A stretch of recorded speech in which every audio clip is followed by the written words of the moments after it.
Good afternoon, listeners. Today I'm going to talk about the different company documents. Since most of you all are out of the subject because most of you all are from other engineering subjects, today I would like to say about the company documents that are generally required for registration. So among them, there are three main documents which has to be prepared by any joint stock company. So the first among that is Memorandum of Association. The second one is called as the Articles of Association, and the third one is called as the Prospectus. So today in detail I will be talking about Memorandum of Association. So Memorandum of Association is a very important document, and it is also called as the life-giving document of a company. This document will be given for public. That is, if anyone is interested to know about the company, he has to go through this document and he will get all the information about the company. So in this document, you will have 6 clauses. The first clause is called as the name clause, where you will have the name of the company. So the name that you select for this company should be unique. That is, it should not be identical, or it should be different from other companies. So you have to select a unique name, and the next important thing that you have to keep in your mind is that this name should have the word limited, because joint stock companies are of two types, that is limited and unlimited liability will be having. So you have to mention whether your company's liability is limited or unlimited.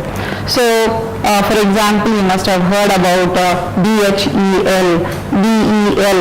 So DE is Bharat Electronics and limited is the liability. So I'll be telling you about the liability also in the next class. So these are the important things that you have to keep in mind while selecting a name for the company. The second clause is called as the situation clause. In this clause, you generally find the place where exactly the company is registered. That is, where the company is registered. There will be many branches, but still it will be registered in any one particular state. So generally in Memorandum of Association, in situation clause, you will have the state, the name of the state exactly where the company is being registered. And then the third clause is the object clause, or we also call it as nature clause. Object clause is nothing but the clause which gives the information about the company of what it is going to manufacture, or what is the type of sales, or what is it actually dealing with.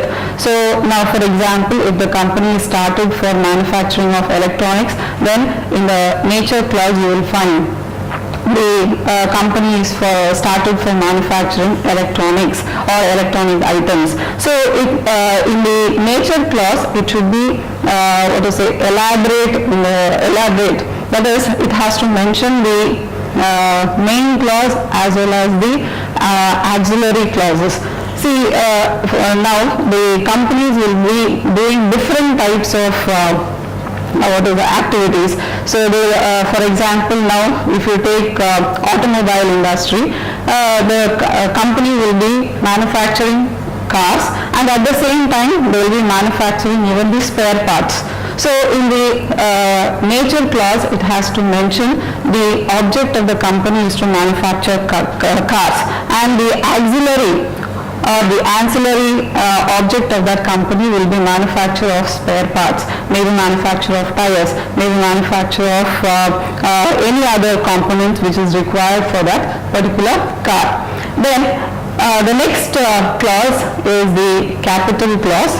The capital clause gives you information about the different types of shares that the company has issued, and what is the amount that it has collected from the different people, that is different subscribers.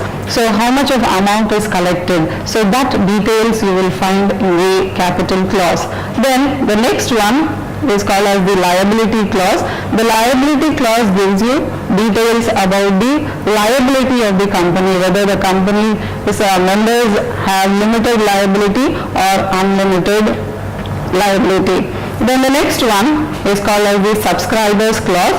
Subscribers clause is nothing but a clause where the first members of the company put their signature saying that they are willing to form as a company.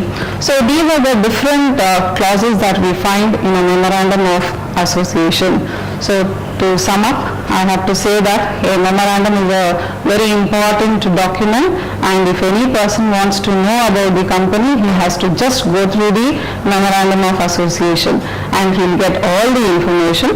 And the different clauses, as I said, is the name clause, the situation clause, object clause, capital clause, liability clause, and the subscribers clause.